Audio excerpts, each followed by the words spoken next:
Il est l'heure de vous informer, mesdames et messieurs, bienvenue à ces points d'actualité sur Amani Télévision. Pour commencer, le président burundais Evariste Ndayishimiye a adressé un message spécial à son homologue Félix-Antoine Tshisekedi Tshilombo en vue de consolider les relations bilatérales. Émissaire spécial de son président, le ministre burundais des Affaires étrangères et de la coopération au développement a été reçu par le chef de l'État le lundi 28 mai 2021. Pays voisin de la République démocratique du Congo, les Burundis partagent près de 1000 km de frontières terrestres. Les deux États restent aussi liés par l'histoire et la culture. À l'instar d'autres pays de l'espace Grand Lac, les Burundis veulent consolider ses relations avec la République démocratique du Congo. Voilà qui explique l'audience que le président de la République, Félix-Antoine Tshisekedi Tshilombo, a accordée ce lundi à Goma au ministre burundais des Affaires étrangères et de la coopération au développement, l'ambassadeur Albert Shingiro. Ces derniers étaient porteurs d'un message spécial du président burundais Evariste Ndayishimiye adressé à son homologue congolais Félix-Antoine Tshisekedi Tshilombo. J'ai été reçu par son Excellence, Monsieur le Président de la République de la RDC, en qualité d'envoyé spécial du Président de la République du Burundi, son Excellence Evariste Ndayishimiye. J'étais porteur d'un message particulier spécial à son homologue congolais.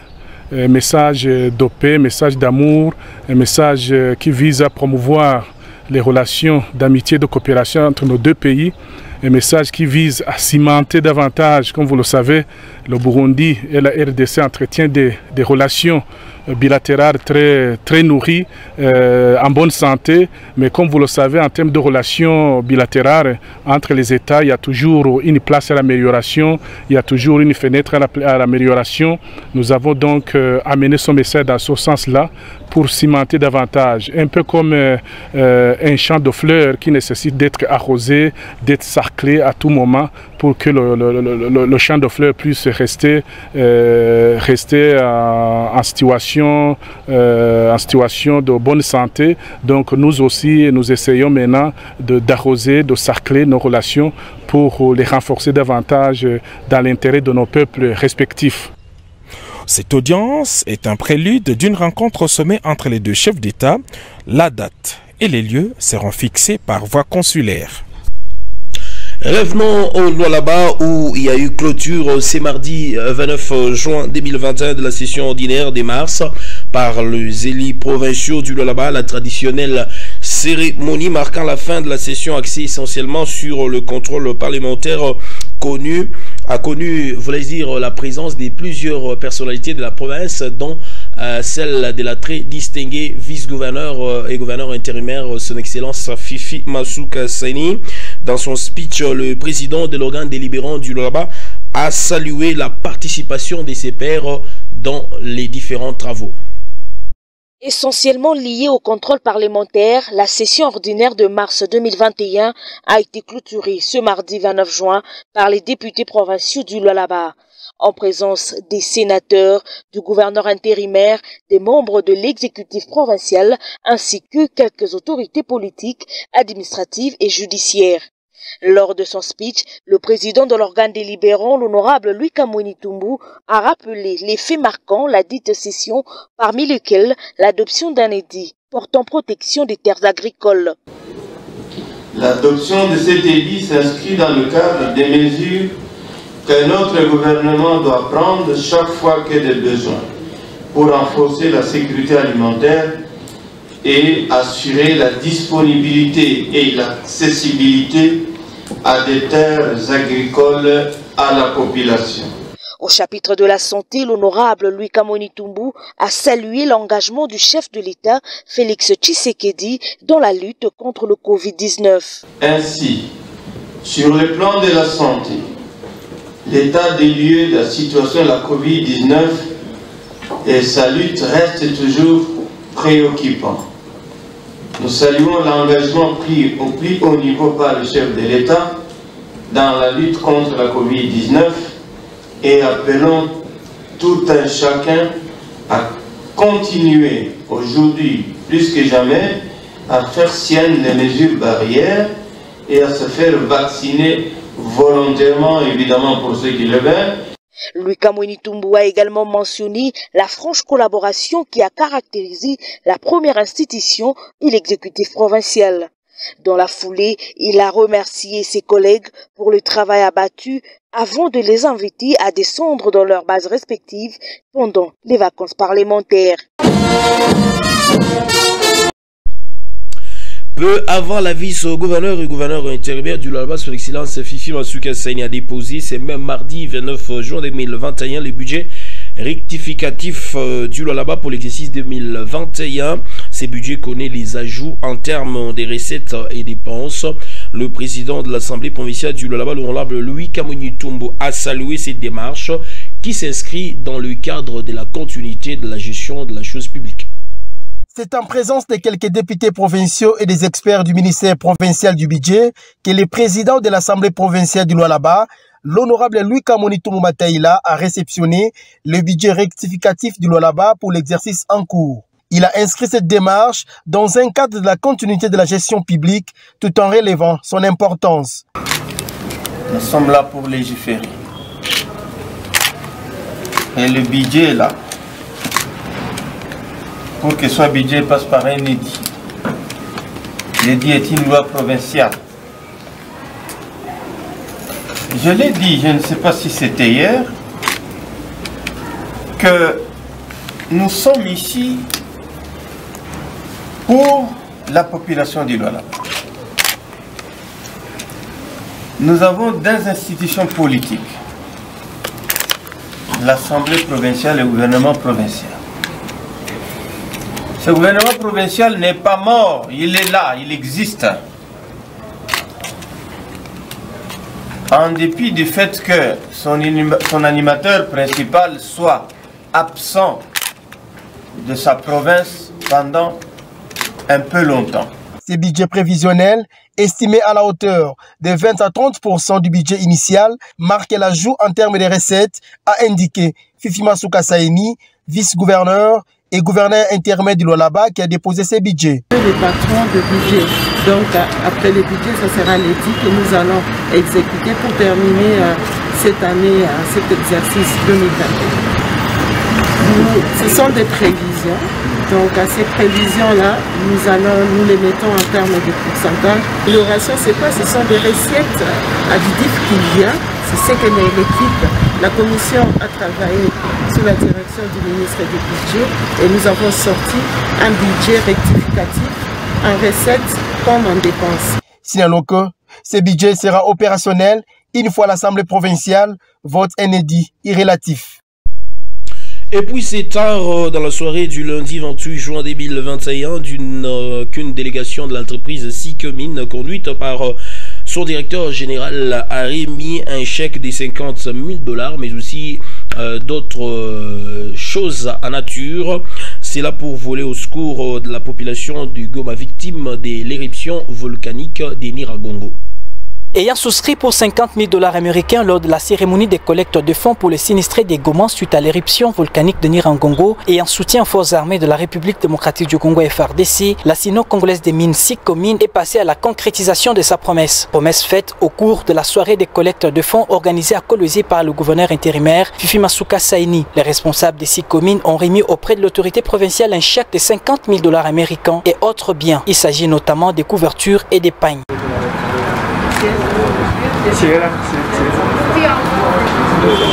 Masuka Saini a remercié les responsables de cette entreprise pour le geste posé tout en invitant les autres à emboîter les pas. Quand on entend avec les oreilles, mais le cœur entend plus que ça. C'est ça l'extra. Il continue à nous aider. Nous ne pouvons dire que merci au CEO des SICOMIN qui a encore le cœur pour tous les enfants, pour toutes les familles de Goma. Et au nom du chef de l'État, nous disons à la société SICOMIN merci de tout cœur, qu'il continue à faire du bien, qu'il continue à être aux côtés du peuple congolais et que ce contrat puisse engendrer de fruits comme ça a commencé. Nous sentons que SICOMIN est là. À l'exemple de SICOMIN qui a entendu avec le cœur de parents, que les autres sociétés aussi puissent sentir cette peine que nous sentons, qu'ils puissent venir en aide à toute la population de Goma. Quand nous regardons les images, ça fait toujours mal au cœur de voir ce qui se passe là-bas. Bien avant cette remise, une maquette a été présentée à l'autorité provinciale pour la construction d'une école technique à la cité Jekamine de Kapata par l'entreprise SICOMIN. D'une province à une autre, paix et développement de la province du Haut-Katanga, tel est le thème du conclave pour la paix organisé le lundi 28 juin 2021 par l'Assemblée provinciale du Haut-Katanga. Après le mot d'ouverture prononcé par le président de l'organe délibérant, l'assistance a eu droit à quelques exposés avant de se retirer à un atelier de réflexion. Faire de la province du Haut-Katanga le vrai havre de paix où toutes les communautés doivent vivre en harmonie, c'est l'objectif de la tenue du conclave pour la paix au chapiteau du Grand Caravia Hotel sous l'initiative de l'Assemblée provinciale du Haut-Katanga.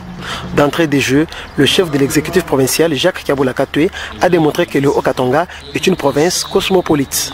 La province du Haut-Katanga a plusieurs couleurs, mais la présence aussi des groupes pose problème en termes de cohabitation.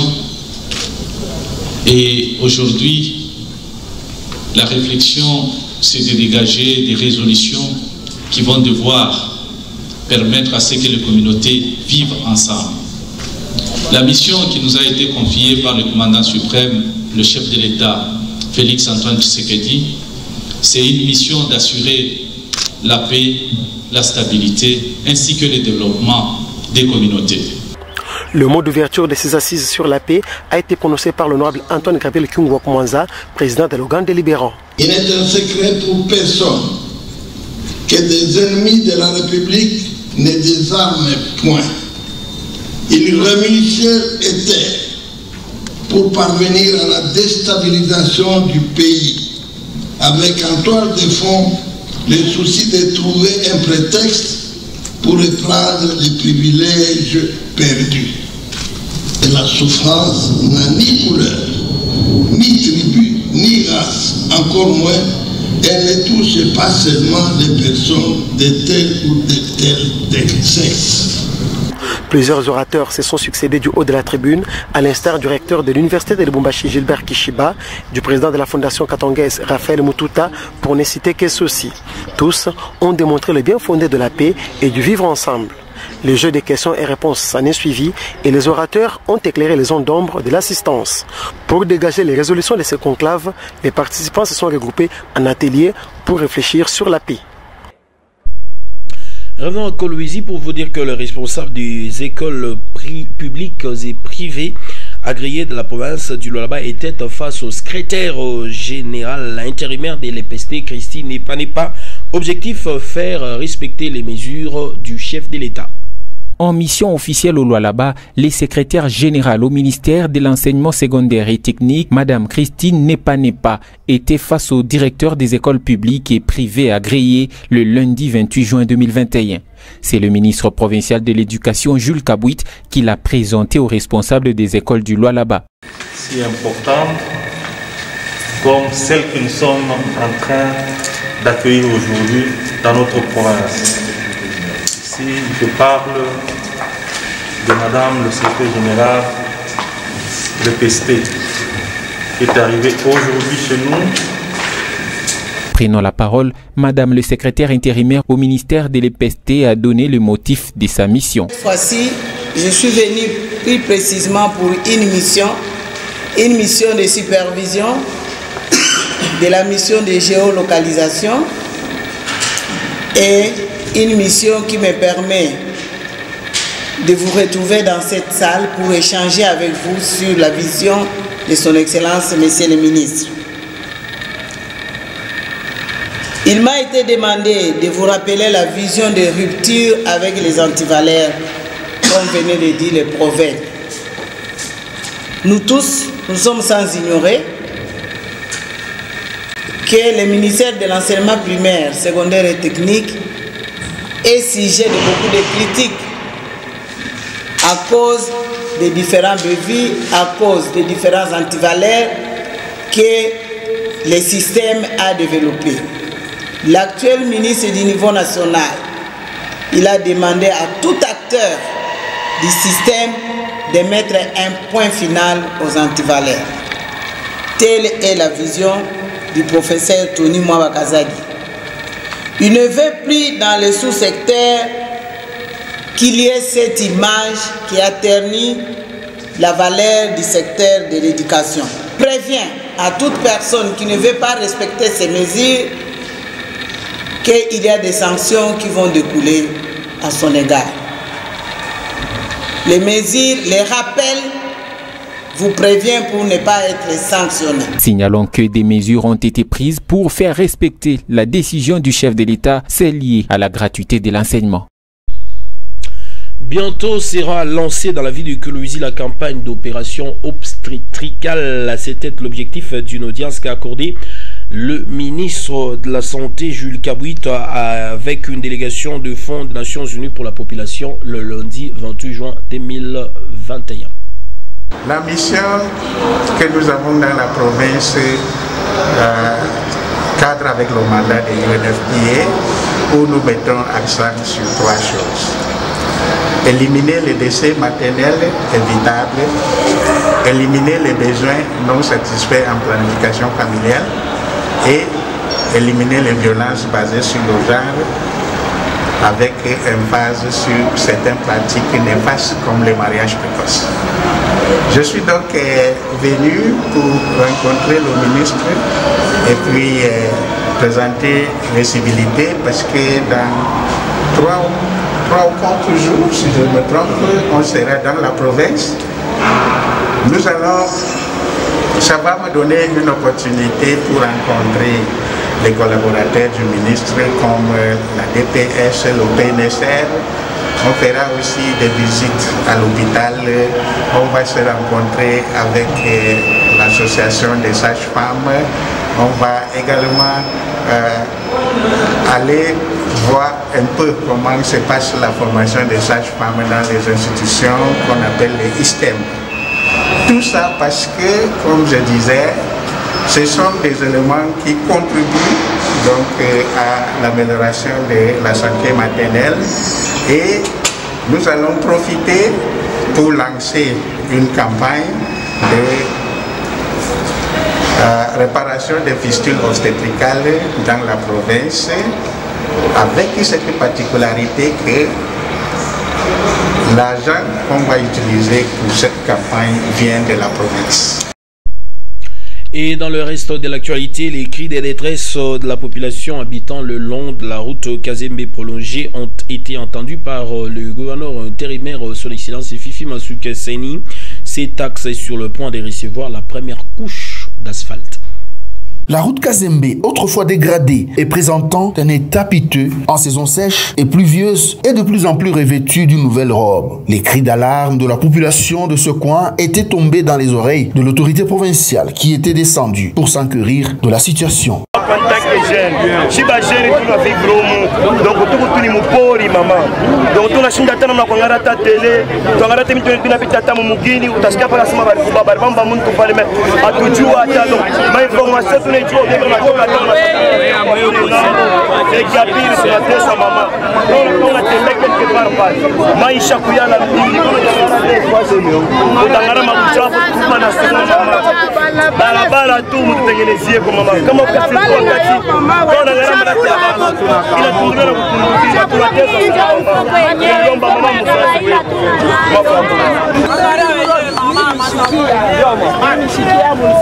ndio mama Mina kwa nyangare mimi. Mina pita na mimi. Ndio. Niko nifata ti twende tone kule mkumeni. Ndio. De la parole à l'acte, grâce à l'implication personnelle de Masuka Saini, la route Kazembe va bientôt porter sa plus belle robe. La chaussée attend la pose de la première couche d'enrobé à la grande satisfaction des habitants. Fifi Masuka Saini s'est rendu sur place accompagné des sénateurs Prince Kaumba Lufunda et Laurent Muzangissa. Ces des élus du Lualaba ont encouragé le travail d'envergure réalisé par cette dame de valeur. Donc on est en train de faire des caniveaux et asphalter toutes ces petites avenues. Nous allons essayer d'asphalter afin de faire une ville digne de Lualaba. Apparemment, vous portez comme Mouchakourazé, Mouchakounani. Félix Tshisekedi, président de la République démocratique du Congo, et Paul Kagame du Rwanda ont signé le week-end dernier 3 accords commerciaux, à savoir la promotion et la protection des investissements entre le deux pays, la prévention de l'évasion fiscale et l'exploitation de l'or. Akoloisi Charles Mouyaya a donné son point de vue quant à ce. Nous avions vécu un très long moment, comme le chef d'État l'a dit, en se regardant avec notre voisin Rwanda comme chien et chat. Vous voyez ça? Mais le moment est arrivé où, et je sais qu'avec ces accords qui nous lient, vu que nous sommes voisins, nous sommes appelés à cohabiter ensemble, ce qui fait que nous sommes en train d'améliorer nos relations de bon voisinage, n'est-ce pas? Puisque c'est Dieu qui l'a voulu. Ce n'est pas les Rwandais, Paul Kagame ou alors Tshisekedi qui l'a voulu. C'est Dieu qui l'a voulu. Nous sommes condamnés toujours à vivre ensemble. Or, nous ne sommes pas à l'époque de la Chine où on devait construire des murailles pour dire non, plus jamais, on ne verra personne là-bas. Même là où on a construit, du côté des bandes de Gaza, n'est-ce pas, Palestine, Israël, il y a des problèmes. Alors, autant développer une relation de confiance entre voisins et cohabiter. Voilà pourquoi nous sommes arrivés jusqu'à signer des contrats de partenariat, des accords, pour permettre à nos deux peuples de cohabiter pacifiquement. Voilà en tout cas l'objectif. C'est maintenant qu'on doit découvrir si réellement il est dans tout ce qui se passe à l'Est ou pas. Il vient de signer avec nous. Donc, le Rwanda a une grande raffinerie, n'est-ce pas, raffinerie qui vient de prendre des contacts chez nous pour que nos minéraux soient raffinés tout près ici au Rwanda, au lieu que ça aille à l'étranger, donc en dehors de l'Afrique, on peut le faire tout près ici. Et du fait que la RDC vient d'adhérer à l'Afrique de l'Est, n'est-ce pas, ils savent comment ils vivent, je sais que ça va aider, ça va mettre bas à terre des spéculations, des attaques, des troubles intercommunautaires alors qu'ils vivent ensemble. Rendons-nous à présent à Likasi où la ville a enregistré plusieurs cas d'enlèvement. Les derniers en date est celui du lundi 28 juin 2021. Raté grâce à la vigilance de la population, la police a pu mettre la main sur l'un des kidnappeurs qui a été présenté à la presse ce mardi 29 juin 2021. Il a été sauvé in extremis. Cet enfant d'environ 8 ans a frôlé l'enlèvement en plein jour à 14 heures précises le lundi 28 juin 2021. Alors qu'il traînait à quelques pas de chez eux, un expatrié l'a saisi et a tenté de l'embarquer. Heureusement, il en a échappé belle grâce aux spectateurs. alikuwa na motoka ya bashinois. Ile motoka inafika pa mbuji muvili mu.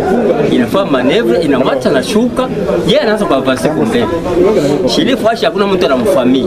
Wanaangalia ni nani huyu mtu kwa ndio. Ndio anakuta sasa mtoto mbalabala karibu na pango. Anamshimamisha. Mtoto anakataa, anamshimamisha, anaanza mbio, anafika anambamba pa shingo, anabeba koti, anamfunika. Wale wavazi walikuwa pale sasa, we baba. Son père loue le professionnalisme des éléments de la police et surtout la ponctualité dans les interventions.